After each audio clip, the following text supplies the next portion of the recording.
കുറച്ച് നാളുകൾക്ക് മുൻപ് ഒരു പെൺകുട്ടിയുടെ ഇൻക്വസ്റ്റ് ഫോട്ടോഗ്രാഫി ഞാൻ എടുത്തു.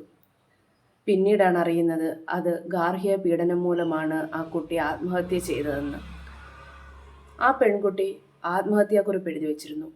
ആ കുറിപ്പിലെ ഒരു വാചകം കേട്ട് കഴിഞ്ഞാൽ നമ്മളെല്ലാവരും ഞെട്ടും.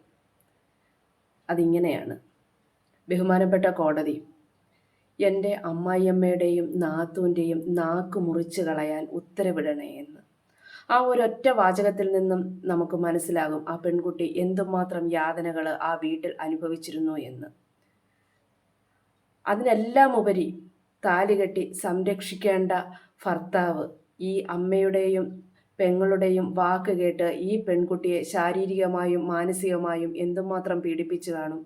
സ്വന്തം വീട്ടിൽ വിളിച്ചു പറയുമ്പോൾ സഹിച്ചു നിൽക്കാനായിരിക്കും പറയുന്നത്. കാരണം അവരെയും കുറ്റം പറയാൻ പറ്റില്ല. അവരുടെ ഒരു ആയുഷ്കാലം മുഴുവൻ കഷ്ടപ്പെട്ടായിരിക്കും ഈ പെൺകുട്ടിയെ ആർഭാടമായി ചിലപ്പോൾ വിവാഹം ചെയ്തയച്ചിരിക്കുന്നത്. അപ്പോൾ ഈ പെൺകുട്ടി തിരിച്ചു വന്നു കഴിഞ്ഞാൽ വീണ്ടും അവർക്ക് ബാധ്യതയാകുകയാണ്.